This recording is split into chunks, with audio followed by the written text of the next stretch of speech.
This week on the TT Show, the world's first AI workstations featuring NVIDIA GPUs and CPU Superchips are here, and they cost nearly $50,000. Gigabyte redesigns PCBs for its GPUs to stop cracking. AMD's next-gen Navi 48 GPU specs. Classic PlayStation games get remastered. Microsoft quietly rolls out new AI features. Apple foldable devices. New Nintendo Switch 2 rumors, scientists discovered the world's first ancient egg, and NASA has honored its dead Mars helicopter with a name out of Tolkien's Legendarium. Let's get into it. Welcome back to the TT Show. My name is Jack Connor. I'm a hardware editor over at Tweaktown, and today I'm joined by my co-host, Kosta Andriadis, gaming hardware editor at Tweaktown. How are you going, my friend? Yeah, pretty good.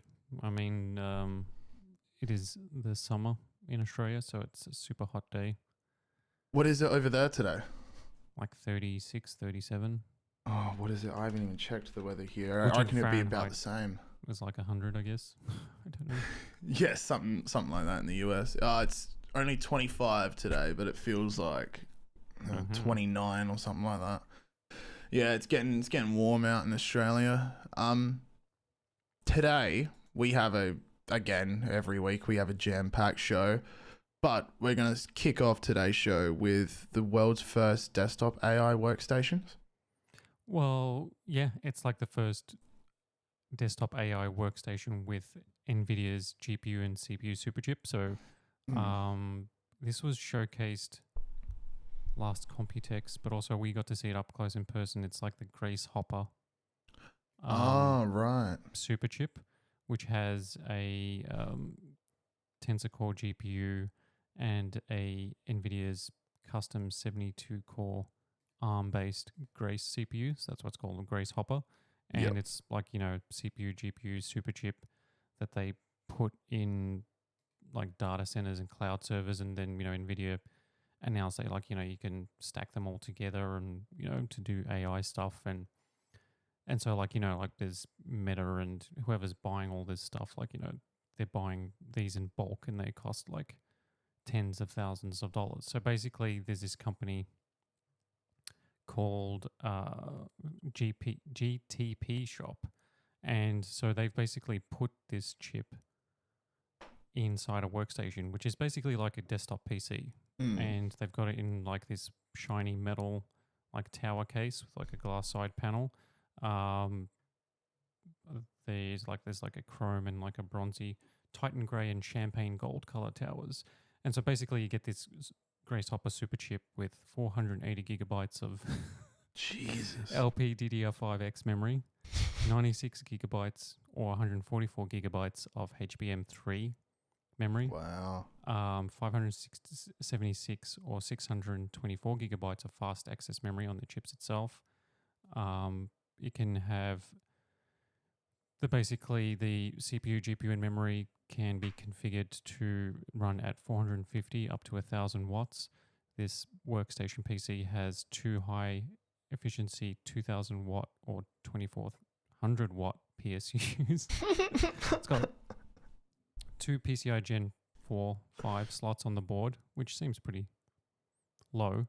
Yeah, considering everything else that you can get on here. But here's the thing, it weighs 30 kilos. The design reminds me of Apple's desktop. Yeah, because the thing is, it looks like a desktop computer, right? But this is obviously a lot more than that.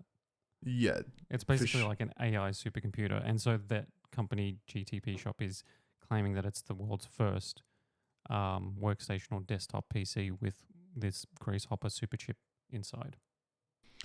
My God, it actually looks really cool. It looks wicked. I love the gold design. I'm just wondering, so basically the pricing starts at $41,500 US for like the low end, the entry level model. Oh my God. I was doing quick fingers. I'll take one out of Jensen's book here. The more you buy, the more you save. Exactly. I don't know what you're saving. You won't be saving any sort of relationship you're in. Yeah, I can't see myself picking up one of these. I don't think obviously this is for AI, right? Yeah, of course. Like a Tensor Core. Hopper GPU and the ARM-based CPU 72 core. But I'm just wondering if that GPU could actually be used for gaming. Oh, I don't think we would have the drivers for it, right? Yeah, no, yeah, that's the thing. Like, if it could be rigged to be, but the thing is, it probably isn't built for that. I mean, It's I just would just insane. love to see the raw performance. Yeah, And there's apparently Yeah, I don't the know. links there. We attempted. I remember one. It was like one day or so. I can't remember what workstation GPU that we had. I think it was a Quadro. Was that? Yep. Yeah, that would be it. Yeah, the Quadro. Yep. Yeah, we when Anthony was doing the GPU stuff, we tried to get some drivers and then just benchmark it for fun. It was the most unstable testing that I've ever done. Yeah, because they're not designed for gaming workloads at all. No, not at all. But what it was really good at was we put it in the editing bay PC and... Oh, right, because of all the VRAM. Yes. To get all this extra memory on these cards. Yeah. Yeah, and I think it was Premiere Pro that the editor at the time was using. And that program allowed you to... It's kind of like OBS where you can, go from X.264 video encoding. Yep. And dedicate it straight to the GPU, and the render times were like, yeah, it was beautiful. It was beautiful, and that was it didn't have any problems throughout that. But gaming, it was like cooking. Yeah. So like, because they have like those RTX like workstation GPUs that cost so much money, but they're just for like this here is like basically an AI supercomputer. Yeah, for sure. This is going to be training some language model or something like that. Oh, yeah, thank God it's got a mini display port. Phew. I know, right? And it'll just basically be like a terminal PC, really, because it's not really a PC, although it looks like a PC, but it's just crazy amount of memory and power in there. Yeah, for certain AI applications. It's gorgeous to just see all that hardware just jammed into this 30-kilo case. What's the fan situation? Is that one fan? So there's different versions, and then there's like that's like the air-cooled one where there's a big Noctua fan that's air cooling the chips, and then there's like Noctua fans on the front, on the intake and the exhaust at the top. So they're high-quality fans. I mean, the Noctua fans are all, at least you're getting for 40 grand. I was going to say, I didn't see the ones at the top, the intake and the outtakes. I was like, did they just ram all of this hardware into this case and then just whack a giant fan in the middle? Like, God damn. No, but that's awesome. It would be cool to see one or two. I don't even know what you would do with it, but I mean, apart from AI, but yeah. I'd carry it out of wherever I've seen it. That's what I would. Anybody's going to actually buy them. We might see one over at Computex this year because we're headed back to do some more coverage. So for all the listeners out there, and if you're at Computex and you see us, come say hi. Yeah, we'll sign something for you. I swear to God. We'll make some t-shirts, hand them out. No, but we probably will see something like this when we meet up with NVIDIA or... we'll probably end up seeing like so many AI PCs. Yeah, man. Yeah. We should do, maybe not this episode because we got it jam-packed, but maybe leading up to Computex, we could do a bit of speculation kind of show where we're like, well, what do we think we're going to see at Computex this year? And yeah, I'm very excited. It's going to be good. It's good every year. Is that about all you had on that one? Yeah. I mean, it's cool that what was originally just a data center thing is now in like a desktop form. Bit of eye candy. I love it. Keeping on the same lane of AI, we have AI models fighting each other now. Yeah, so there is an old movie. It's like before our time, called War Games, right? Where it's about like a computer that was put in charge of nuclear arsenal. Like this is like during the Cold War. I think it started. Matthew Broderick was in it, and it's like basically like this is the Cold War, and it's like Russia and the US, and like he's like a hacker, and he hacks in, and he's just pretending to launch a missile or whatever. I can't remember what the plot of the movie, but it's basically like, oh, computers could potentially be dangerous if, put in charge of certain things. Yeah. So basically, there's as a group of universities have put together a study. So basically, they took AI models, large language models, put them in the role of agents, nation agents, and these countries were basically like modeled after existing countries or superpowers. They were given traits like this country has blah blah blah, has this relation, is interested in trade, wants to do this, blah blah blah. Like they were given like full descriptions, and then like scenarios were thinking like X escalation has happened. How would you respond? And so they were running these AI models through these different like war game scenarios. And what's interesting is that yes, AI pushed the button and went nuclear. Did it actually? We cut to the chase, yes. So it's called the paper, and the research paper is actually really detailed and kind of fascinating to skim through. Escalation risks from language models in military and diplomatic decision making. Wow. So basically, Chat GPT or GPT 3.5 and Llama 2 actually. So what their behavior was described as arms race dynamics. So they basically were all about like shoring up power, and things like that, and which led to more conflict, and then they eventually just went nuclear and they just dropped bombs. Oh my god! So it's kind of like Civilization, the game, where they've loaded in their factions, and then they're like, okay, go. Yeah. The interesting thing though is that ChatGPT 4.0 didn't go nuclear. Oh, okay. That's the difference. 0.5. So at least,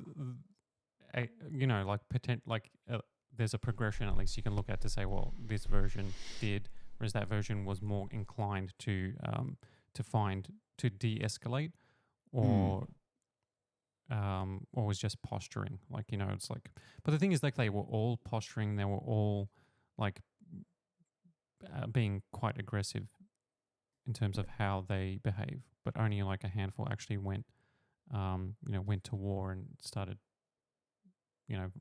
violent. Well, that's almost a, I wouldn't say direct reflection, but it is somewhat of a reflection of the world that we see today. It's mostly posturing, and I would prefer that than, missiles flying overhead and all of that stuff. It's more like, oh, you got a problem, and then they're like two countries square up to each other like two blokes in a pub. They're like, oh yeah, you're looking at my girl. And it's like, that's exactly right. That's where we're at right now, unless you're in like, the Gaza Strip, where, and I don't know what's going over there, but I'll tell you what, I'm certain that those two, they don't like each other. At the very least. I'm sure of that. That's for sure. That's very interesting. It's kind of like these. Sorry. Yeah. Yeah, these models, and as we've discussed on the show before, it's like they don't have any new information in terms of they've created it themselves. These models contain information that we've provided it. So them carrying out this scenario is, like I was saying, a reflection of how humans would go about it. So using these models to run simulations, say, I don't know, and this would probably be very detailed and would require, I'm guessing, a custom model of GPT-4 or Llama.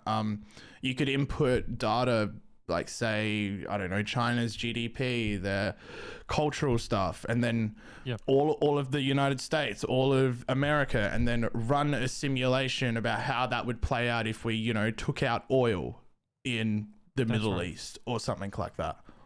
They're like, yeah, that's right. Like if it's based on what our governments have been doing or have done over the past 100 years in terms of, like superpowers, or even like 1,000 years, the Roman Empire, this, that, like if it's trained on all this information on how conflict has been resolved Yeah. traditionally, then, if it's going to behave in a similar fashion, then we can't be, I guess, upset that like, oh, AI. But obviously, like, it is dangerous because like the conclusion is that if AI is put into like a high stakes situation where it's like, like a Cuban Missile Crisis type thing, where two superpowers are on the verge Yeah. of going to war, that the AI takes, like, escalates things further. Like, it takes risks, it takes those steps, which means that, like, even though there's only like a couple of cases where it actually went nuclear, which is obviously frightening in its own right, that the AI would go to that step. It's like, oh well. I mean, we've done that, so I mean that's Yeah.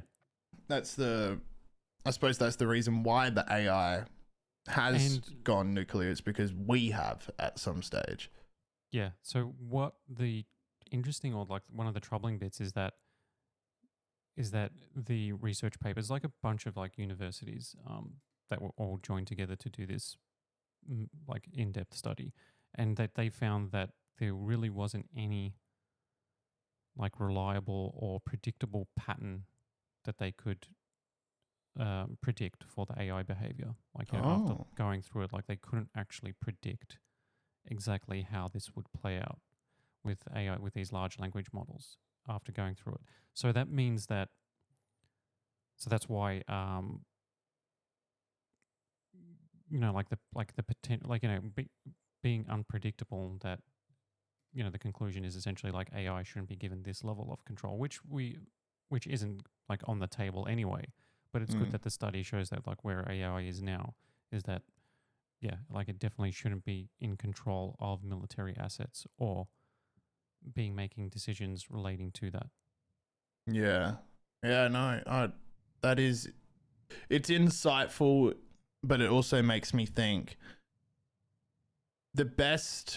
sometimes the best approach is complete unpredictability. It's actually pretty cool. Like, so there's a link to the paper, like obviously in the show notes, like you read it.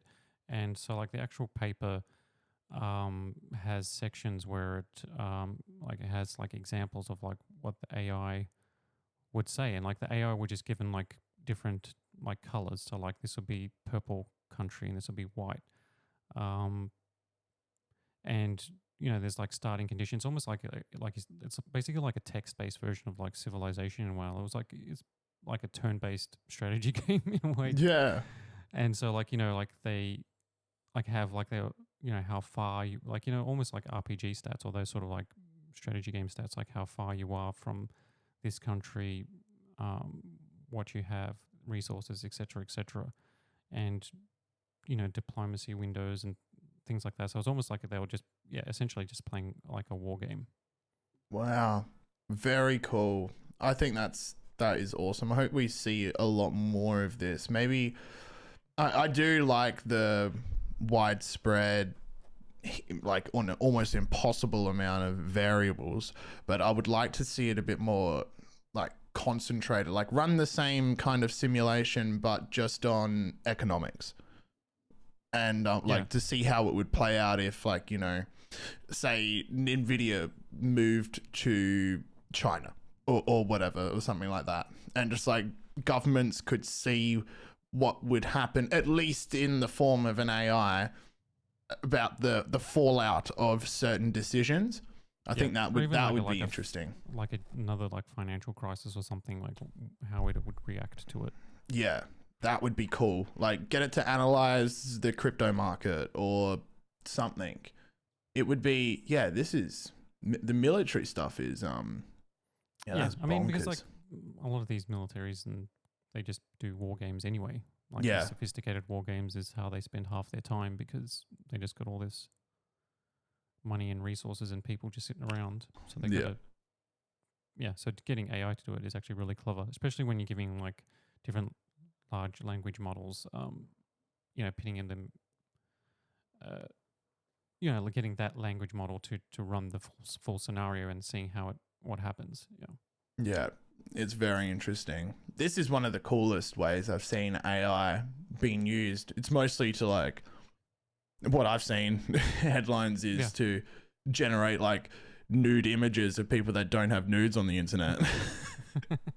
You know what I mean? It's like celebrities. This one is like, it's like, is AI Skynet? And the answer is, given the right circumstances, yes. Yes.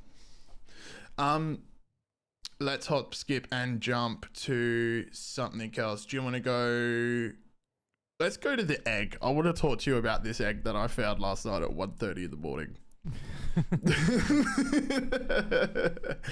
I saw this and like I was like, what was that? Sorry, what it was. Like I'm sure this will be brought up. Like what they saw inside the world's first ancient egg. Yes.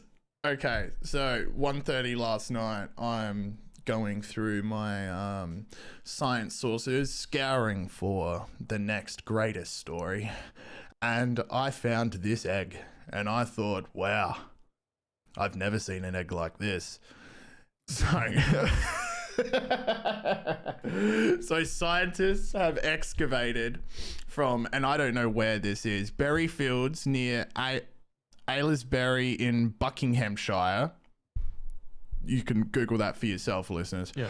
And they found 4 eggs in this, in this like pit of water and organic matter, and it took them ages to get these eggs out. 3 of them were accidentally broken throughout the excavation process, but 1 wasn't. One really wasn't. Now, they pulled this egg out of a waterlogged pit, and it was preserved from the organic material. Perfectly preserved. It is estimated to be 1,700 years old. It was taken to the lab for analysis, where it underwent micro CT scans and 3D pictures. Now, what is special about this egg is it still contains the liquid inside from when it was first placed in there. 1,700 years. This is like, in some cultures would be like a delicacy. Well, you know how in preserved eggs. Yes, I mean, this goes back to Computex. When we're in Taiwan, you walk around anywhere, 7-Elevens, they all have the 1,000-year egg. Yeah, which is just a name for just like a fermented egg. Yeah, which is disgusting. I wouldn't recommend anyone. I wouldn't even wish that upon my worst enemy, really. It's honestly just a hard-boiled egg that's been boiled in soy sauce, I'm pretty sure. Yeah, that's what it looks like, yeah. It's terrible. Anyway, I wouldn't eat that egg or this egg. So, scientists took it to have CT scans, and here's a quote from one that spoke to the BBC. "We were blown away when we saw the contents in there, as we might have expected them to have leached out the liquid." Then it was taken to the University of Kent for further examinations, where it underwent 3D imaging and concluded that the egg still contains the liquid. And here is another quote. It produced an amazing image that indicated that the egg, apart from being intact, which is incredible enough, also retained its liquid inside, presumably deriving from the yolk albumin. I don't know. Something like that, yeah. Like Anyway. I was half expecting that this was going to be like Jurassic Park, where it was going to hatch and then like a little dinosaur would come out. Yeah. This little gross dinosaur. Yeah. If you're wondering where the egg is now, it's at London's Natural History Museum, where scientists are currently discussing the best way to preserve it, while also outlining strategies to extract its liquid. So that's what I found at 1:30 last night. This very, very cool egg. And it's called a world's first, at least described by the BBC. So, world's first AI workstation, world's first ancient chicken egg. Yep, that is it. That's the world's first. Are we going to go through? That's all I had on that. I just thought that was a really cool egg. Did you want to? We can go into the world of GPUs for a minute, because there's info or leaks for what would end up being AMD's next gen Radeon GPU. that Let's could do it. potentially launch later this year. Let's do it. So basically, they're predicting like 3 gigahertz clock speeds, which is impressive because GPUs can now be pushed pretty much close to that. So I think, yeah, it makes sense that the next gen will be pushing that. But interesting is that AMD's like RDNA 4. So like RDNA 3 is what we've got now, which is like the 7900 XTX is the flagship. RDNA 4 is not going to have a flagship GPU. Like apparently that's been scrapped, and it's been scrapped for a while. So that the next gen is just going to focus on a mid-range card. And with the 7900 XT and XTX, they were chiplet design. So like, memory controller dies and the main compute die. So it was like a chiplet design. Whereas, NVIDIA still uses like a monolithic, the 4090 is like one big chip, the GPU. So apparently, so these are all just rumors. So RDNA 4, which will be the code name for the chip that's going to come out, which will be Navi 48, which will be the more powerful version, is going to be like a monolithic die. So it's not going to be chiplet, but it's going to be 3 gigahertz. And here's where it gets like slightly underwhelming, but also potentially interesting, is that performance targets and performance rumors is saying that it's going to only be as powerful as the existing flagship, which is the 7900 XT and the XTX.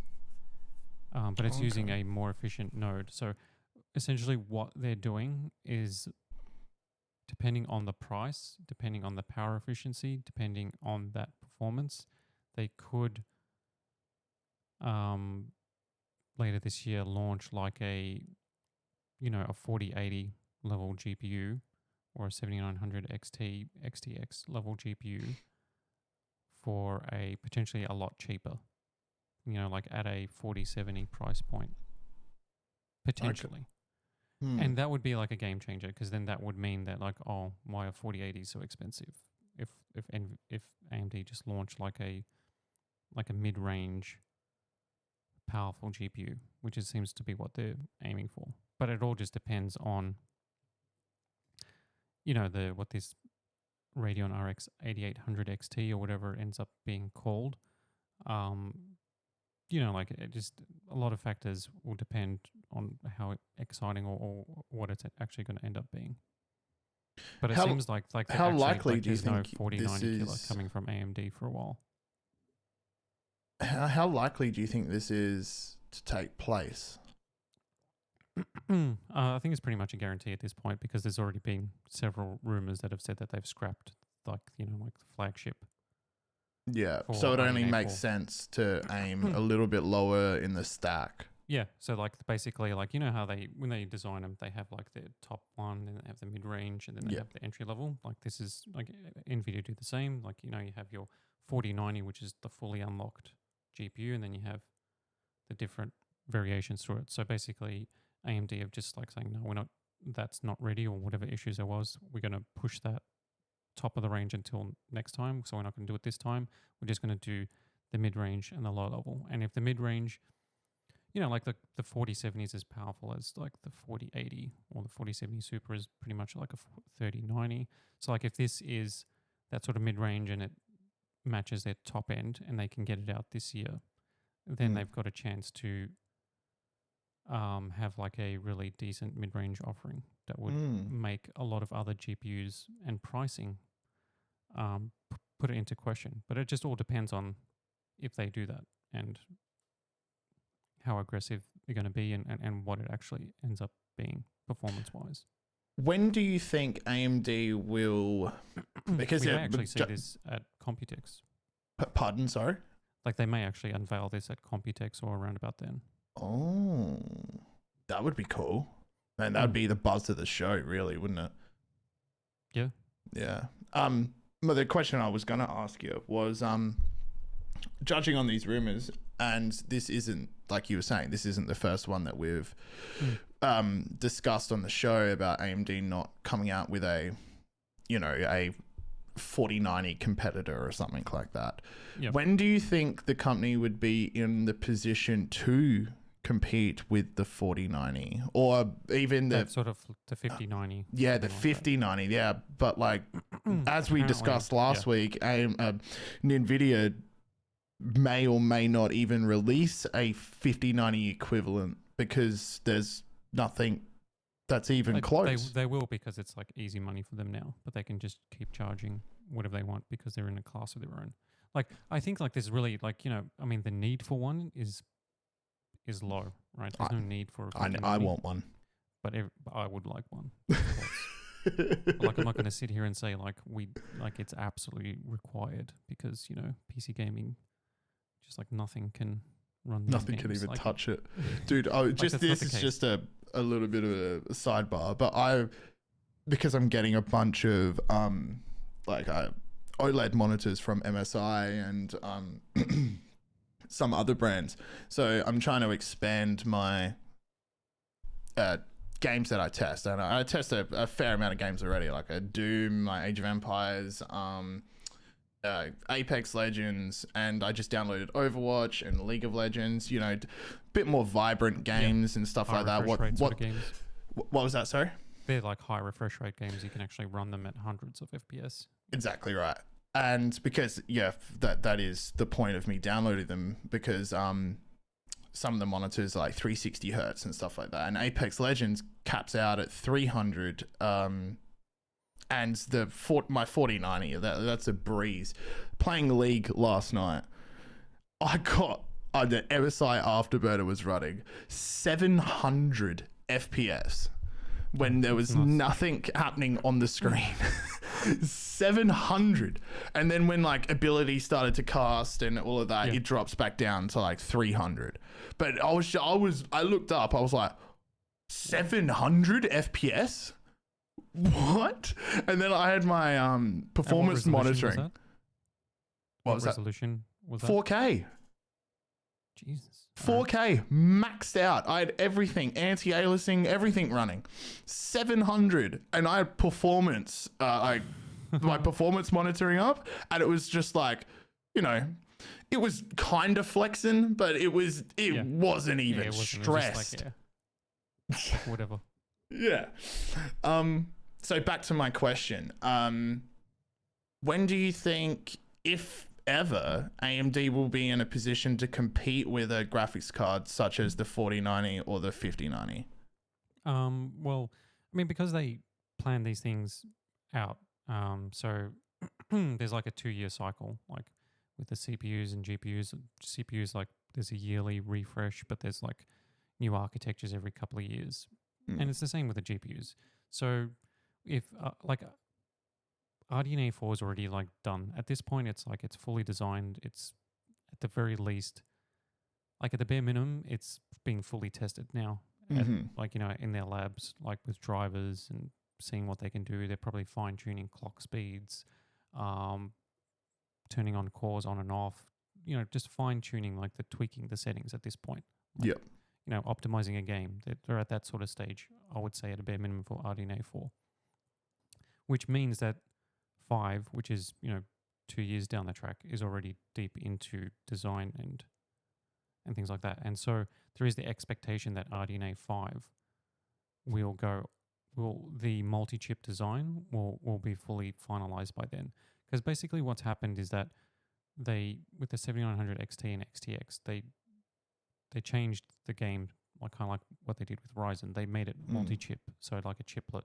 So you got like the graphics processor, and then you got memory dies, and they use different nodes to save a bit of money, and they could be more affordable, and you can produce them a lot more cost effectively because you're using multiple chips with an interconnects. But it is a complex thing to do, and it was a very, like, I wouldn't say basic version with the 7000 series, but it wasn't like as far as you can go with that.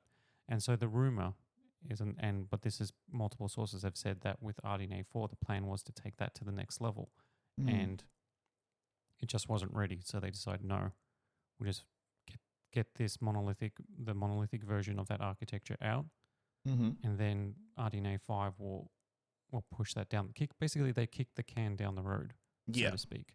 with their flagship. Like they're trying to do something different with their flagships now, which is chiplet. And at the same time, like when they announced the 7000 series as chiplet, everybody was like, well, when's NVIDIA going to be chiplet? NVIDIA's in trouble. Like all their high-end chips are just going to be so expensive to produce. Like they have to go chiplet. Otherwise, what's going to... So, so there is rumors that NVIDIA is going to do a similar thing as well. Obviously, maybe not with the 50 series, but the 60 series will have like a chiplet sort of design.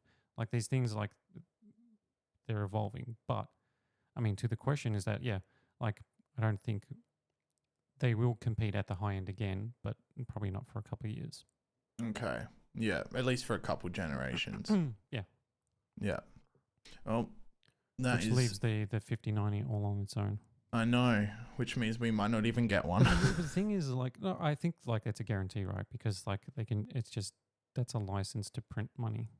Because the 4090 is like the 4090, because there's no real competition. The price of the 4090 now is silly. Part of that is because of like the ban in China and other countries, which led to like panic buying and individuals as well as PC builders just buying stock up, trying to get as much stock, then scalping, etc., which means they're brand new. And then you got the AI boom as well. So then these 4090s are powerful things for like creators and with the memory and the speed and things like that. Yeah. So they're going for if like you want 700 frames in League. Yeah. So like they're going for crazy amounts of money now. So like that's why like now the best value NVIDIA GPU, if you want just pure performance, is the new 4080 Super, because the 4090 is like twice or triple the price now. Yeah. Compared to that, which is just silly, right? You're not getting like double the performance, but you're getting notably more performance, but you're not getting like double. It's not worth twice the price. So with like the 5090, they'll launch it. It'll be, even if it's like 30% more powerful, like a conservative upgrade. It's like, it replaces the most powerful GPU with something that's even more powerful, and there's no direct competition. So it's like they can do what they want. Yeah. And the people that want the very best GPU, like us, will do what they can to get one. Do what they can. Yeah. My knees will be sore. All right. Is that about all we had on that? Yep. Ah, fantastic. Well, that's disappointing and also exciting from AMD. Did you want to keep it on the same? Oh yeah, just a quick one about like these flagship GPUs. So Gigabyte redesigned their PCBs. So this isn't like an issue specific for Gigabyte, but like as you know, like remember last week when I picked up like the Asus 4070 Ti Supers and the 4080 Super, and you're like, holy, like how big they are. I mean, these GPUs are massive. Like even the 4090 is huge, right? And these GPUs were never designed to be that big. Like, I mean, PCs, like the way like a motherboard and everything works, was never designed for a GPU to be like gigantic. Yeah. So like the way where the PCIe connects on the GPU is like this tiny little chip that sits on the bottom of the GPU of the PCB, and then the rest is just this giant heavy monstrosity of like heat sinks and fans. Yeah. And all of the weight is on that little PCIe connection. Yeah. And like they were never meant to get that big with that. That's why you get like sag, and then then now you've got brace. You have to brace every GPU if you put it in that horizontal or whatever the traditional orientation is. You have to thumb screw it in. Yeah. So what's been happening is that with like certain Gigabyte cards and Asus cards, and obviously like other cards, some of these gigantic ones, like they're being sent for repair, and there's like cracks on like the connector where like right on the edge, like where you flip that little switch to take the GPU out, like that's where they're kind of like cracking, and it just comes down to the weight, the sheer weight and size of them. Yeah. And basically you can repair them or you can't. Like it's difficult because these boards have got like intricate layers of electrical circuitry and wiring and layers of things happening. And so like with the 4080 Super, you can see that Gigabyte has kind of like added like an extra bit of like protection, like, and like they've kind of like extended out the PCB just a little bit, so there's like a bit more support on like the hard right angle good on where the them. PCI slot ends. And that's obviously based on, because last year I did a report like probably about earlier towards like June, July there, where it was where the Gigabyte GPUs were cracking, and it was basically like the 4080 and the 4090s or the 3090s, those big flagship ones. And like there's been like a report of like Asus ones cracking as well. So yeah. So like it makes sense. Yeah, it does. I mean, the 4090, I don't know who isn't putting in a thumb screw when they put in a 4090. Like, what kind of madman are you? You're holding the card. Like, you know how heavy it is. Yeah. I don't know who's doing this. Like, you put it in, it comes with a screw. Like, it's not there. It's not there for a laugh. But even like I think with the bracing, like there's still a lot of pressure being put on that little section. Really? So like the weight, yeah, I think like the weight is just out of control. Is it that bad? You can't fully brace them. Oh man, it makes me nervous for mine. Just got to be careful with it. I mean, because they've got like a thick metal like bracket at the end which connects to your case. So like the 49 is pretty solid in terms of how they connect. But you might still want to like put a GPU brace. Yeah. That's why I like for the 4090 and stuff, I like to vertically put him in with like a riser cable, so they just go straight down. Yeah. So then that way it's just the weight's just going straight down, and if there's any weight being pushed, it's being pushed into your case. Yeah. That's it. Yeah, that makes sense. Well, good on Gigabyte for doing that. That's that's good. It's always good to see a company. I'm guessing this all falls under warranty, but fulfilling their warranty. Yeah, I mean, there was an issue like with the cracking that they weren't going to cover it by warranty, but I think that's the case now. Okay, good. That's good to hear. Where should we flex to next? To go Apple foldables? Yeah. All right. So this probably won't be the last time we're going to hear about Apple foldables, and it's certainly not the first either. I can't remember if we've talked about this on the show, but we have. Yeah. I think we have. Again, this is a rumor mill in terms of, because Apple is vac sealed when it comes to anything that it has in development, similar to, I don't know, the likes of Nintendo, or like, it's very, very odd when you hear something leak out of Apple or Nintendo and it's, 100% on the money true. However, we do have a report from the Information website that claims that Apple has 2 foldable devices currently in R&D. And what's interesting is this report says that these foldable devices have a severe reduction in thickness compared to the current gen iPhones. Now, my iPhone is an iPhone 15 Pro Max, and it is, I'm going to guess about, I don't know, 0.5 centimeter, maybe even less. And I don't even know if you can see that from here. Yeah, I can see it. It's reasonably thin, and this report is claiming that they're half as thick as that. So which is the only way a foldable will make sense, right? Because like, definitely. Well, I mean, yeah, it's like the convenience of being able to fold it to make it larger or smaller.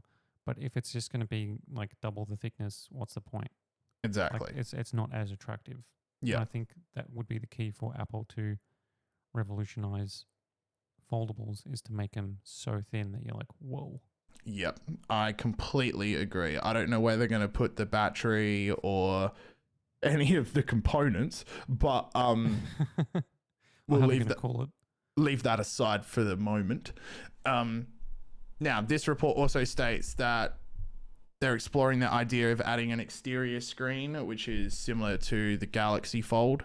Yep. Which is, I can see them I can see them doing that because once it's closed and it turns into almost like essentially like a square that's a half the size of your typical phone, especially if you've got a Max. You want something on the front there that you can interact with, just pull out your pocket, check the time. Like, you don't want to have to open it every single time. That makes sense. But the problem that engineers are running into is implementing the batteries and the display technology. Yeah. Both of these aren't surprising. Both Samsung, any display manufacturer is, in my professional opinion, working their ass off to develop some kind of display technology that removes the groove that you see on a foldable device. That is the main sticking point, I think, for people that are on the edge of like, do I want a foldable? Do I not want one? The way that they avoid that now is to make it like a round bend, right? Like, it's not like a hard bend. But if you have a hard bend, then it's easier to fold, and you can make it a bit more portable. By making it a round bed, you kind of like, you're adding thickness. That is correct. And that is, I think, a point. Well, I owned a Galaxy Fold.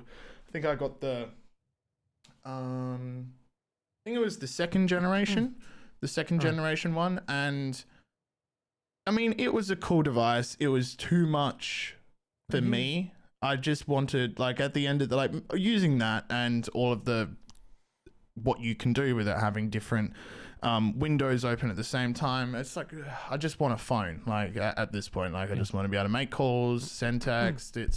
So I went to the iPhone. Now with this, Apple is going to want that same shine on their foldable. It's not going to be this multitasking and you can download different it's not going to I don't think it's going to be like that at all. They're going to want, if they're going to release a foldable device, it needs to come with that Apple sleek. And I was going to say that, like, being like half the thickness, like, is the thing. Like, for it to be like super thin is like almost like an inflection point for foldables to say that, okay, now it makes sense. Because like, in their current form, right, like a normal phone that kind of like folds, and it's noticeably thicker. Like, all you're creating there is, for a phone, like, like that Motorola Razr, or you're just creating like a throwback to like the flip phone era. Right, of, essentially, like, mobile devices, right? It's no, sure that like you can have a screen on the outside for notifications, but we've moved beyond that now. We've got the smartwatches, which has our notifications if you want like a second screen where you don't have to actually look at your phone. Yeah, I mean? Like, I completely agree with that.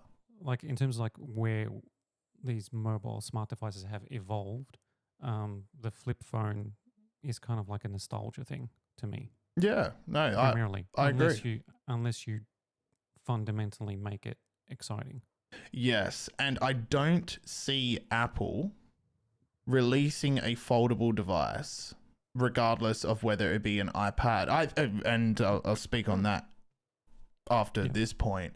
A foldable iPhone or even device at large, unless they have, pardon me, solved the cracking issue, and also I can't see them releasing it with a curve at the bottom. I believe that Apple's foldable device, and this would be that Apple shine that I was talking about, where they'll demo it and it will just go snap, close, and it will be dead flat on every side, and then they'll have all their weird graphs up and show you that it's completely flat and they've solved this display problem.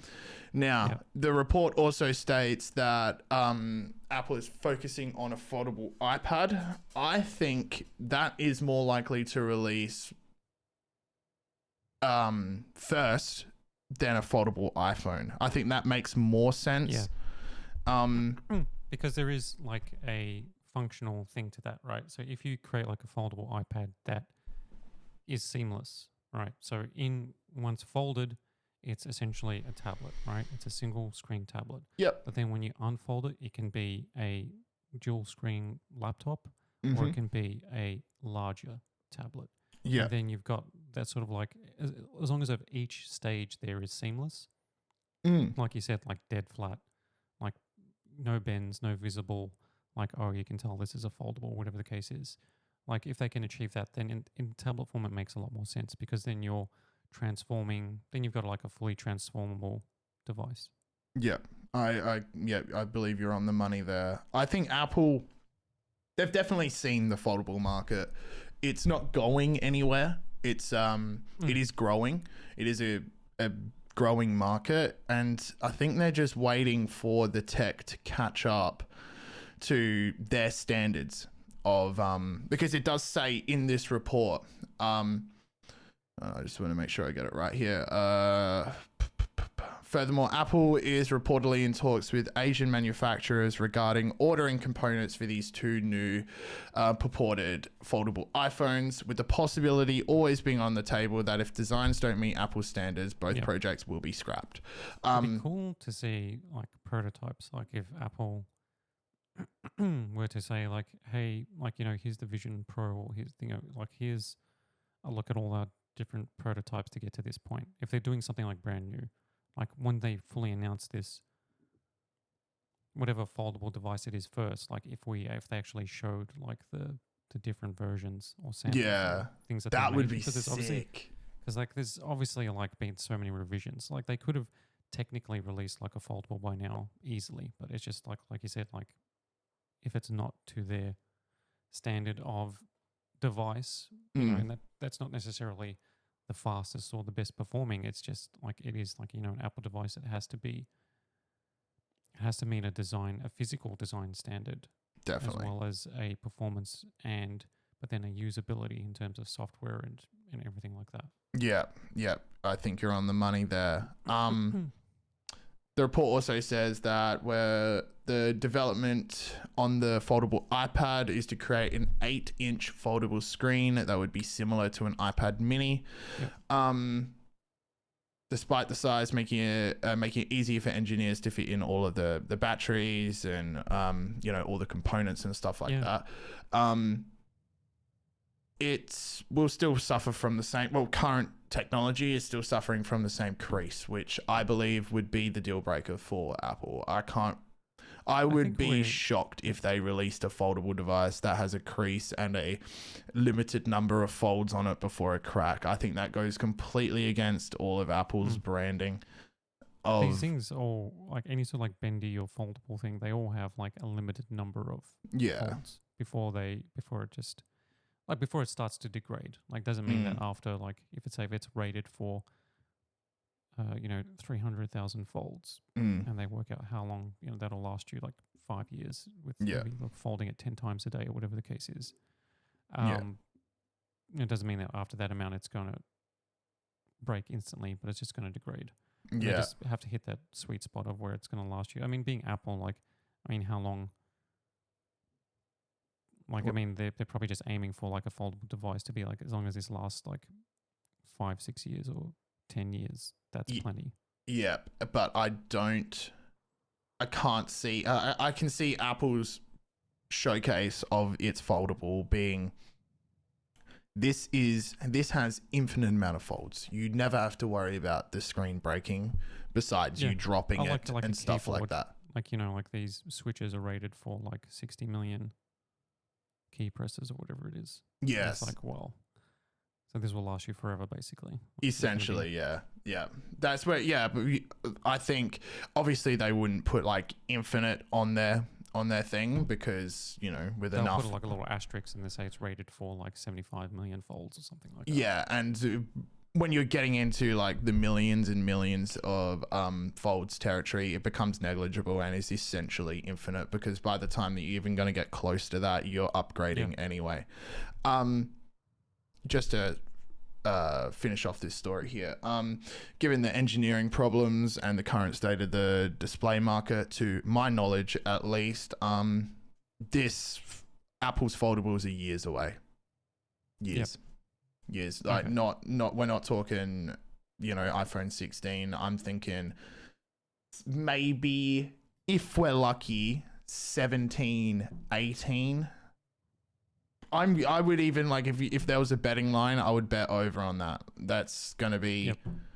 It's gonna be a down them, unless we have a breakthrough in the display technology.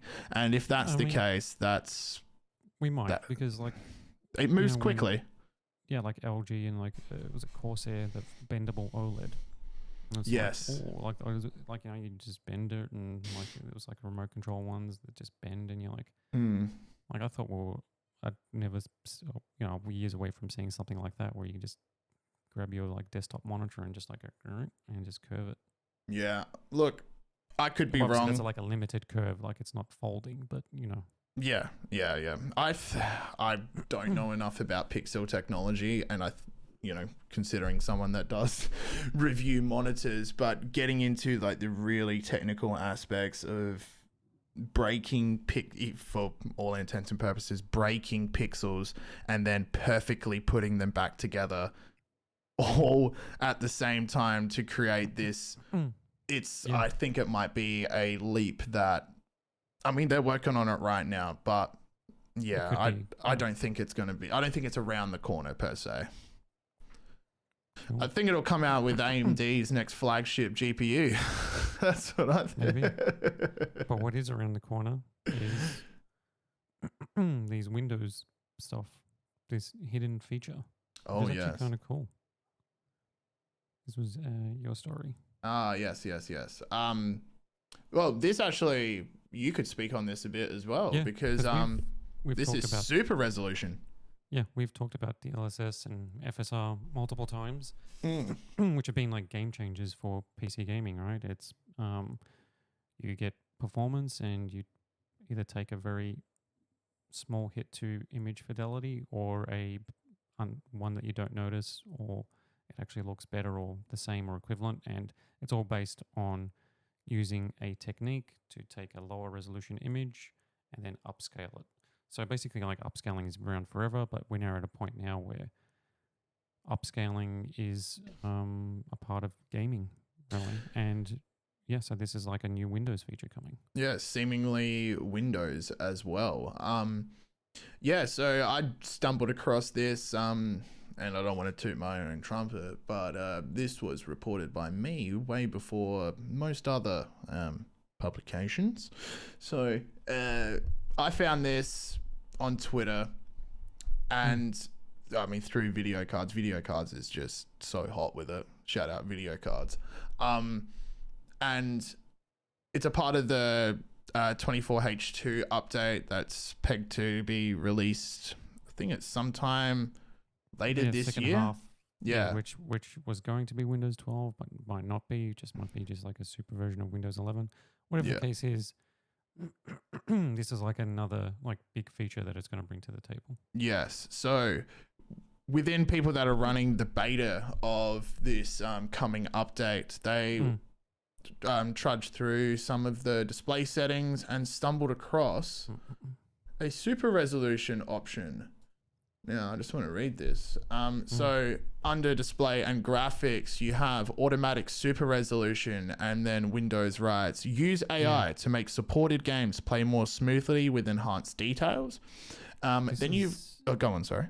Sorry, I was like, it's a pretty big thing for Windows or Microsoft to do, right? To add AI based, because like the next big update of Windows is all AI related, and they've just worked out a way to add in basically their version of DLSS or Intel's XeSS into Windows, which is incredible. And we'll get into how that benefits users after we get through all this. So we also got under display correction, we've got optimizations for window games. So we got reduced latency and advanced features in compatible games using flip presentation model. I don't know what that is. Do you have any idea what that is? No. See, like, because one of the issues with upscaling or doing it at like the system level is having direct access to what's coming down the GPU pipe in terms of like rendering, right? So, anti-aliasing, which it was brought into the scene many years ago in gaming. TAA, or temporal anti-aliasing, is kind of like the most common one now, which basically it means that it looks at the frame ahead, the frame before, the current frame, and then interpolates and whatever the case is. Yep. And that's the way DLSS works, or FSR, or Intel XeSS, is when they're actually in the game, they have access to that temporal information, which means basically time-based. So you got like past, present, and future, but just like in terms of like 3 frames to work with. So when you're doing it at the system level like this, like I don't know, if it's AI based, if it's just going to be taking the current frame and upscale it, that means that you don't have as much data as DLSS or XeSS, or like, when it's actually like in the game settings, where you go like settings, graphics, DLSS, turn it on, quality mode, yes, apply, bang. So that's in the game, it's in the code, so it's actually using temporal data, or that temporal data in the game to work, and that's always going to be the best version of it.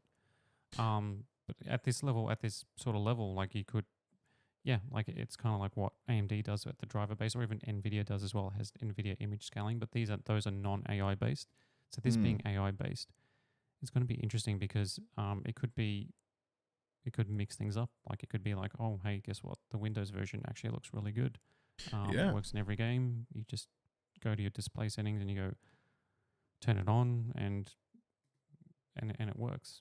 And to add to that, if you go to the next image that's on this tweet, you can actually add super resolution to specific applications. So it doesn't have to be system wide. You can go to your camera, go down to your GPU preference, turn it on. Automatic super resolution is an option, with a quotation. Yep. Using auto SR with this app might cause unexpected results. I think that is a bit of this is all beta stuff, what we're looking at. So I think that's just a bit of a warning. And then you got more optimization. So I think that's pretty cool, where you can go through individual apps. Now we should talk about how this is actually going to affect users or benefit users. So I couldn't think of how, like, why would I want super resolution in Windows? I don't understand. Like, what, I want my file explorer to look better? Sure. Okay, I can see that.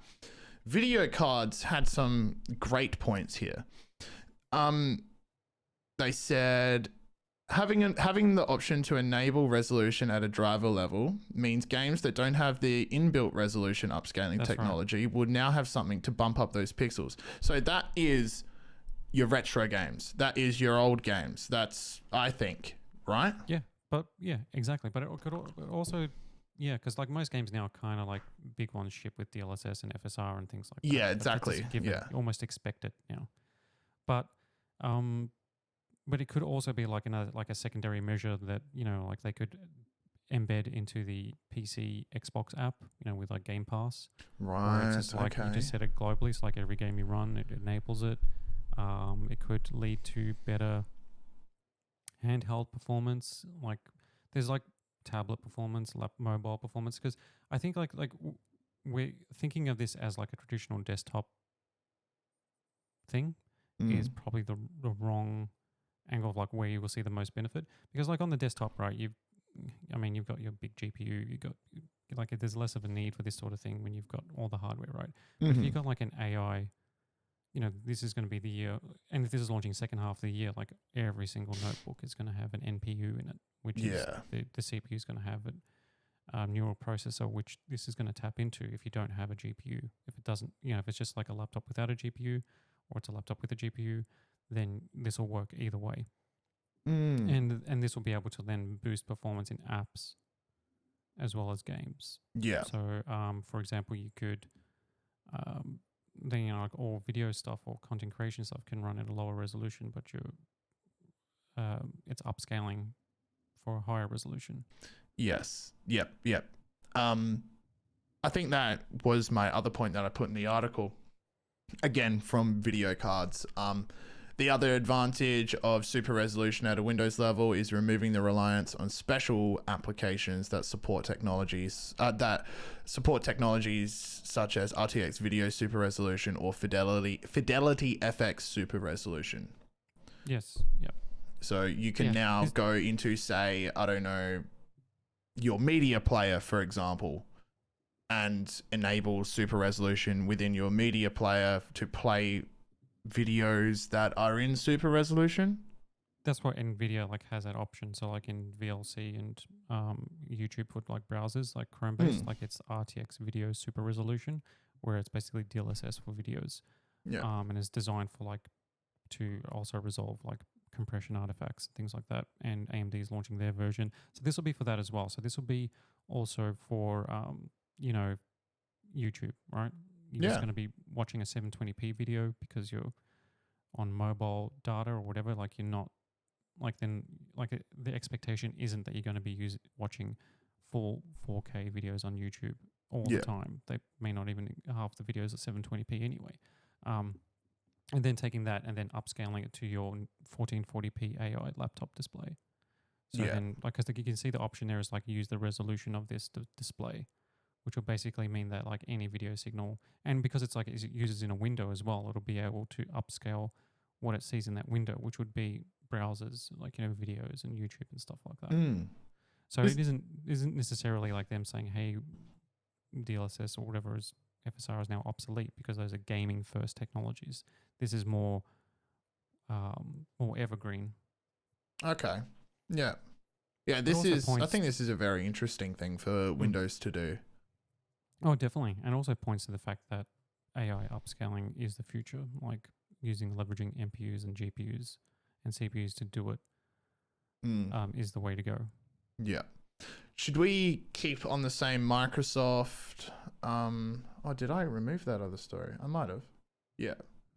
Oh, no. No, it's there. Yeah, let's keep on the same Windows Microsoft lane here. And which is a continuation of a story that we've been talking about for quite some time. That is Microsoft announcing that Windows 10 is going to hit its end of life, I think in 2025.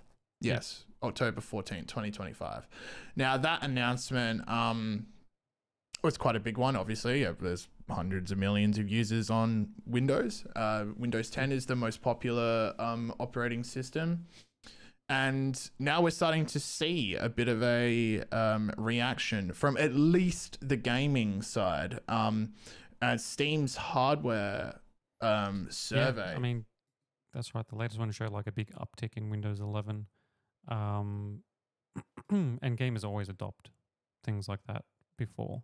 Yeah, of course. Because you know, games are like optimized to always run on the latest version of Windows. Yeah. So we're starting to see a move from Windows 10 to Windows 11. Let's see, it does show a shift operating to the wider market. Yeah, so the Steam hardware survey shows that Windows 11 is like 44%. Yes. Now, and Windows 10 is 51%. So it's basically going to take over this year. For sure. At least for PCs that are running Steam. A move of 4%. It sounds small, but that is millions and millions of gamers moving to Windows 10 following this announcement. And maybe just a little bit of a sidebar, as I think it's a story that we've mentioned previously, is that this end of support for Windows 10 could cause up to 240 million PCs to be sent to landfills due to the hardware requirements of Windows 11. Yeah, that's right. Yeah. It's not like as easy an upgrade as you'd think. Yeah. So that is just a bit of a quick update on the whole Windows 10 to Windows 11 migration. Gamers, we are ahead of the curve. Yeah. Speaking of gaming, we can talk about some game stuff. Let's do it. This is a really cool one. It hasn't actually been reported. This is like another one that I saw on Twitter, right? So this has a lot of video to go with it, right? So this is an indie developer using their engine to run original PlayStation games. To basically not emulate them, but to actually run them natively in the engine. Oh.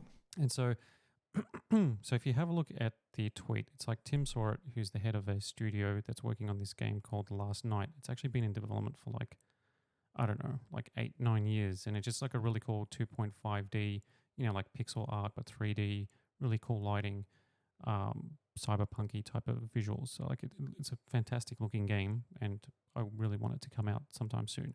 But anyway, so he posted to basically say, he's not happy with the state of game preservation, and that when people developers are kind of like remastering games, there was that Metal Gear Solid remaster that we talked about recently, Yes. where modders kind of like fixed because it was just like a lazy port, just upscaled, capped at like whatever FPS, whatever the case is. So basically, the engine that him and his small team have developed for their game, right? So they're basically injecting or like putting in original PlayStation games. Now, the original PlayStation games looked a very specific way. There was like texture warping. There was like the way it handled like 3D objects, the lower resolution, the way textures were. It's like very different to how PCs or modern game engines work, right? So basically what he's done with the engine, or what him and the team have done, is that they've taken this engine that's capable of all these like modern things and just downgraded or turned off, disabled features to be able to make it look like an original PlayStation game. So then if you see like in the videos of like Metal Gear Solid, it's like a backwards technique. Yeah. You see like, and then he switches between like the helicopter footage of like old and new. It goes from like old visuals to 4K 60 FPS with like correct color as well, like matching one-to-one color accuracy. So this is like one of the most, and then he shows this other demo that because it's downgrade, like going backwards the engine, like he can just turn on like things like atmospheric, volumetric, wind and fog, and just like turn them on because that exists in their engine for like additional features. And then you got like full control of the camera zooming in. Like it's just like a flex to show that this technology is here. Is that, yeah, and like where it gets interesting is that he basically says that he is like shopping this around or like talking to people. Like if he's talking to like Sony, like because Sony have like their Game Pass service, right, which has original PlayStation 1 games. Like if they just run those games on this engine, they would look incredible. So because what it does is like it maintains the look of the old games, like you see in Metal Gear Solid, but it just presents it in 4K and widescreen, but then you can just like turn features on and off like easily. So it's basically like phenomenal. an engine that has been repurposed to remaster games, but to ensure that they're accurate looking and that they actually run fast now. But they still look, and you can actually do things like add post-processing in terms of like more advanced lighting, improve the shaders, but without actually affecting the original game. So you're not actually remastering the game you're not making the game. So I guess the best way to describe it is that the old game isn't repurposed for the modern remastered engine, right? It is the engine is repurposed to the game. Yeah, that's way better. The engine can run the game, right? But then because this engine is so powerful, you can go, I can turn these things on. So like it can exist at every step of the way, so to speak. That's way better. Oh, I saw it and I'm like, wow, like it looks like pretty impressive little demo. It honestly seems like a no-brainer, doesn't it? Yeah, and there's so many original classic like PlayStation games, like obviously Metal Gear Solids, but all the early like Crash and things like that, and Resident Evils and because I totally get like as a RuneScape player, a 2007 RuneScape player, I love, and the 100,000 plus people that are playing the game still, we love the retro look of that game, like the classic blockiness. But what Jagex has done so well is they've given gamers the option to download HD plugins. Like if you want plugins on your client, it's all client-sided, so you can just get the plugin, go HD. Sure. And you can turn down, like there is even options for like how many CPU cores you want to dedicate to your game. Do you want shadows? Turn them on, turn them off. If you want to play the game as it was in 2007, go for it. It's nothing stopping you, and you won't be at any disadvantages, nor will you have any advantages if you play in HD. There's draw distance, which is a big aspect in that game because you can, some spells you can cast extremely far, but there's draw distance limiting across the entire thing. So yeah, you can zoom out as far as you like, and your guy's like tiny little small thing, but you can't see further than someone that is playing with just like, you know, in a browser. Yeah, exactly. So that's kind of like it's a similar situation where, it's basically you can turn these things on and off. Like developers will be able to, or whatever the case, or even like Sony. Like so, this is why I think Sony should like either license this technology or buy it outright, whatever the case is, and then just use it to bring their original PlayStation games to their digital streaming service, and then bring that digital streaming service like Microsoft has to the PC space as well, and then have an option for people to legally have access to these classic games that will be accurately remastered, where you can actually play them in their original visuals. Then you can turn on these effects or have the options to have like maybe 3 different versions: widescreen tick, upgraded lighting tick, atmospheric effects tick. You know, whatever developers want to do or whatever Sony wants to do in terms of like what they're going to bring to the game. Yeah, and if it comes to it where, you know, we say they do what we're saying, adopt this technology, and, you know, this is too many gamers, but 1 million people are playing the first Crash Bandicoot, like the PS1. Yep. That might be an indicator for Sony. Okay, let's ask these, I don't know, they'll probably never do this either, but ask, hey, do you want a full remaster, like a Resident Evil remaster level of this game? And then they can go do that, where they, you know, sit down and every single texture like remake they remake the whole thing. But like doing this, I think is best of both worlds, because you'll get the retro gamers that want to play their game in the retro graphics. And you get gamers that want a little bit more razzle dazzle, like, you know, okay, some games where it's like very rough, like even visually to look at, you can just turn it up a little bit, and, you know, you got a bit more volumetric lighting, you've got a bit more, like in this video here, you've got a bit more mist, and then it's enough for me to get through the game now. Definitely. No, that's awesome. What a good find, man. That's great.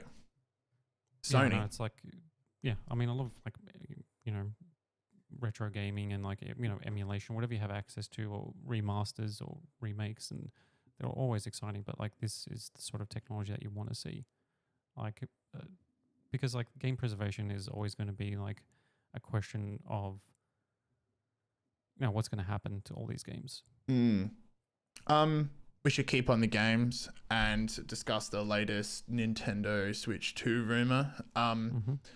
And I'm excited to hear your thoughts on this. There isn't, as with all rumors, there isn't much to go on besides, you know, hearsay. Shout out Johnny Depp. So these rumors come from, I think it's a Portuguese website, Universo Nintendo, and I should say that this publication has been correct with a few different things from previous Nintendo Directs. So there is somewhat of a credibility here that should be taken into account. But, you know, then again, these are rumors. Nothing is confirmed here. Now, Universal Nintendo says that the Switch 2 is going to have backwards compatibility with OG Switch titles for both physical and digital games. What are your thoughts on that? I think that's like is like, you want to see that, right? So of that's course. like you could predict and say, you can either say I want Nintendo Switch 2 to have full backwards compatibility, or you can say I predict, or you can make it up and say it is going to happen. So like, you know, I think that that's almost a given because of just the way markets are moving, is that Nintendo would realize that they've got this like the Switch is like their first console that's kind of like fully online in terms of they've kind of embraced it as it's their best version of an online console. Yeah, definitely. And there is like digital libraries. They've got their virtual console. They've got this and that. It's like, you know, back in the day, Super Nintendo, N64, PlayStation, PS2, PS3, Mm. whatever, up until that point was clean break. The new consoles here, the old one is obsolete in terms of like that it lives in its own space. That's changed. Microsoft took the lead with that, with the Xbox One being backwards compatible. They brought some backwards compatibility with the 360 games, and then the Series X is now fully backwards compatible. Same with the PS5 being fully backwards compatible. So like Nintendo not doing that would be interesting, but it would be kind of like shooting themselves in the foot because they've got the Switch. They got 100. How many? Like 150. It's like one of the most popular consoles of all time. Yeah, for Like sure. it's up there with PS2 and the original Game Boy and PS4. Like, you know, it's up there. It's at a point where it's like you would have to seriously consider how do we bring these customers across? You know what I mean? Like, how do we make agree. You can't, like, yeah. Like a clean break just doesn't make sense. I agree. And I think an indicator of that is what you just said about them having all of the SNES games, or like all of these titles within their, like if you have a Nintendo Switch Online, you can just go play like, I don't know. Yeah, classic N64. They keep adding. So like what happened? Like if they switch to and it's like, oh, we're going to start again. So here's another. Yeah. He's the first of 10 games. It's like, well, we're back to square one now. Yeah, now that would be terrible, a PR nightmare if the Nintendo Switch 2 and it was only exclusive Nintendo Switch 2 titles and you could only play like all the retro games on the original Nintendo Switch. You'd be like, wait, what? Like another element that makes it probable or very, very likely is the fact that, you know, all rumors are pointing to NVIDIA creating the chip for it, right? Yeah. So it's different architecture, but in terms of like it's still NVIDIA hardware, it's still going to be able to, like, it'll be a lot easier for them to bake in backwards compatibility with using the same chip. Like, if they were to switch to like Intel or AMD, then it becomes a matter of emulation. See, the problem with the 360 or like emulating Xbox, the original Xbox games, because that was running an NVIDIA GPU. Okay. So they had to emulate it on the 360 to play certain library of Xbox One games. Right. Okay, that's an aspect I didn't really even consider. But yeah, so because it is NVIDIA hardware, I suppose it would be easier for you to be able to just bake, like you said, bake that straight in. Yeah, okay. All right. Yeah. So like, you know, like the PS5 was designed to be able to play PS4 games. The Xbox Series X and S was designed to play Xbox One titles. So like every Xbox One game works, right? 360 games and the original Xbox games, there were always a case of, you know, they came up with a way to emulate that hardware really well. It was, you know, but like now it's like it's baked into the design. They don't have to sit there and, you know, certify, go through every single game and try and get it working.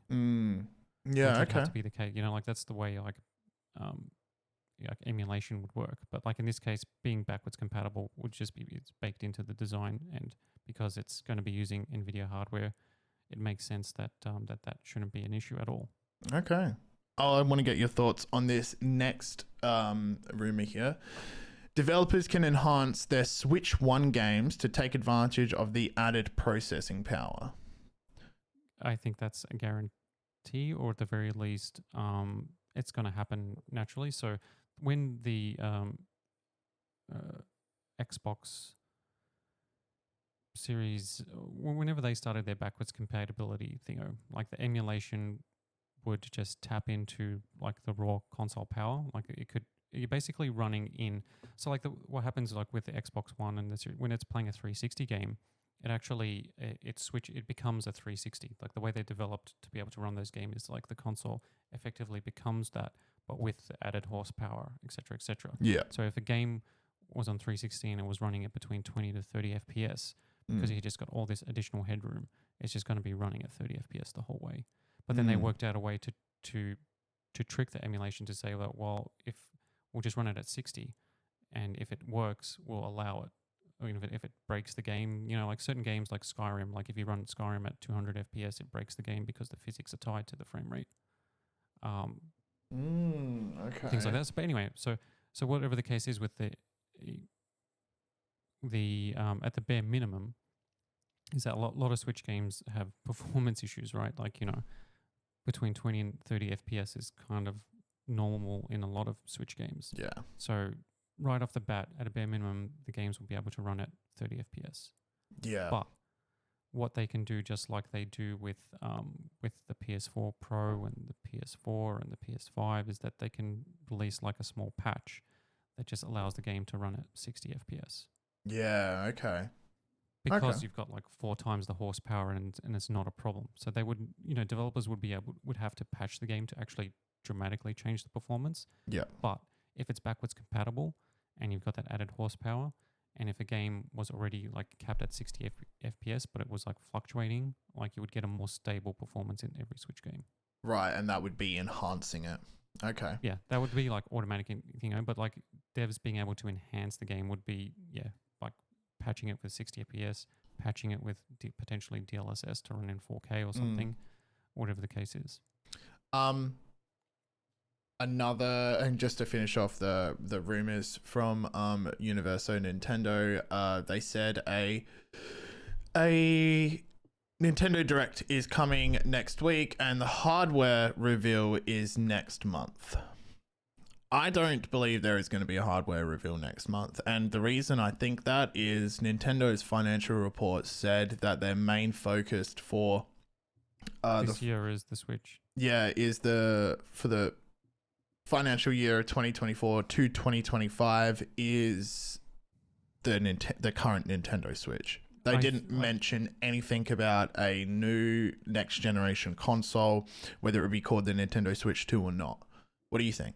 Yeah, I think that it's always wishful thinking, right? People are always like expecting a Nintendo Direct. Yeah. And when there is a Nintendo Direct announced, people are always expecting that it's going to have all this information that is yeah, and it's like a 30-minute presentation.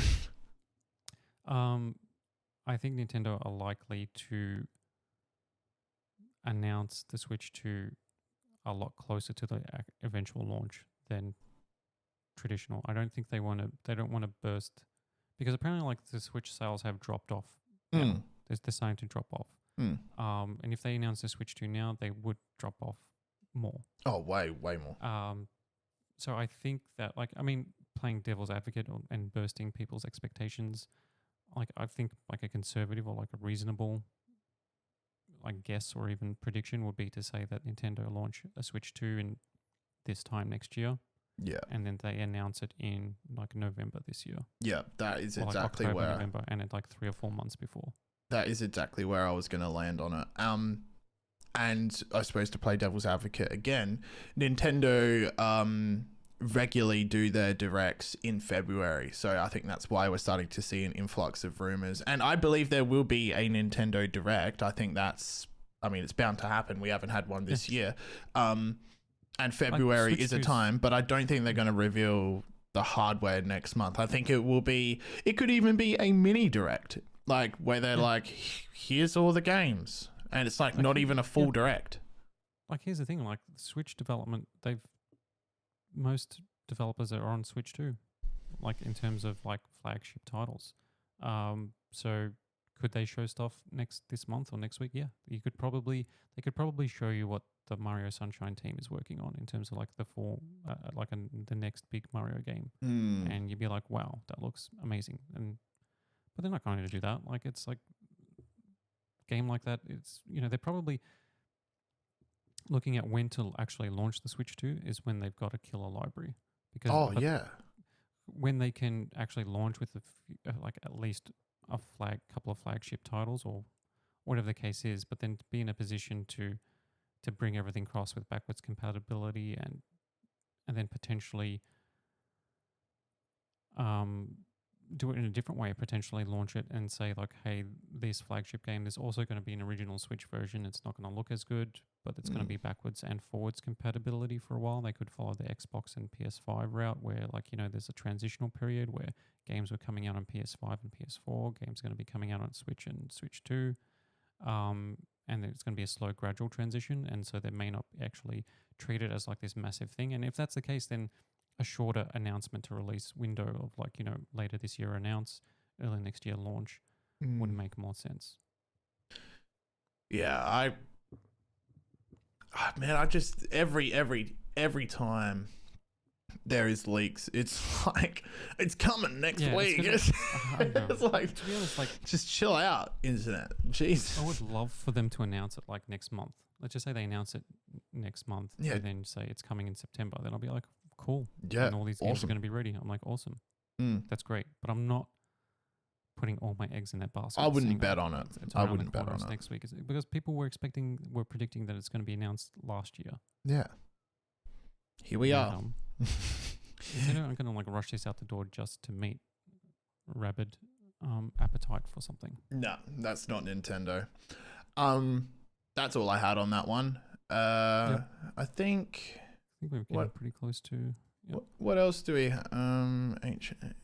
Okay, I think we've covered most of it. Can I finish off on my selfish Tolkien story? Yes. Fantastic. I'm just going to pull up the quote that I want to read. Okay, so we've been, as we discussed last week, NASA's Mars helicopter went offline after its 72nd flight. Its mission has come to an end, and as a big Tolkien fan, check this out. This is a little bit of personal anecdote.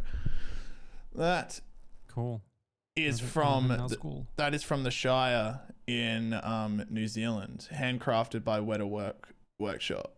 That is one of the Nazgul. So that doesn't illustrate my obsession. This story certainly will. So Ingenuity is offline.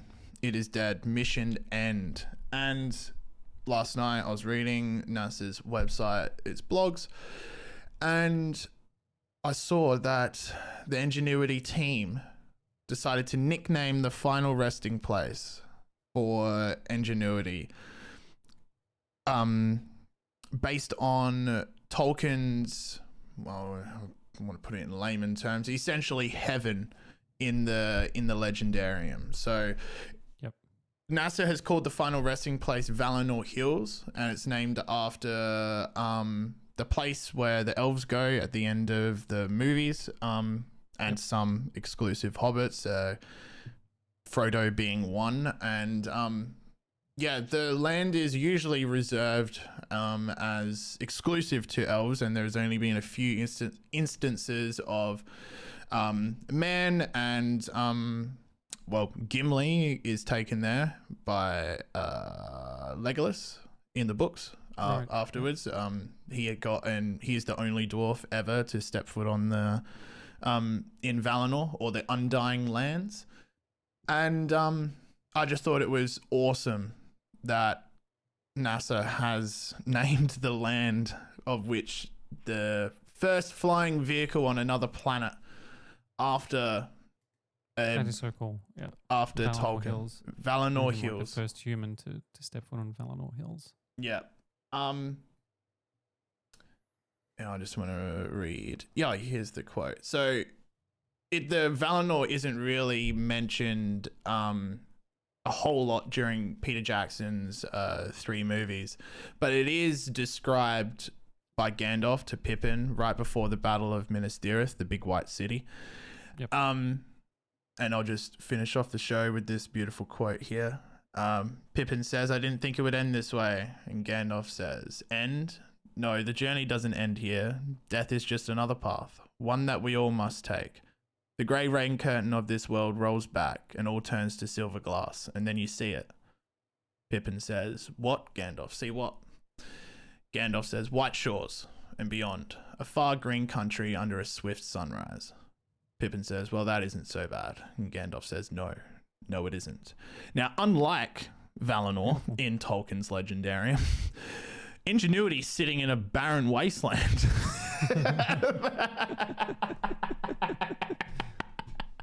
which I believe contrasts beautifully with Tolkien's description of Valinor. Was white hills and vast green plains? That's what Mars used to be. So yeah, I wrote that at the end here. Unlike Tolkien's description of Valinor, beautiful rolling green hills combined with endless bliss, ingenuity is sitting in a barren wasteland that is believed to have once been home to ancient microbial life. How clinical and scientific of you. Yes. How good. I think that's about all we have for this week's show. Yeah, that's a great way to end.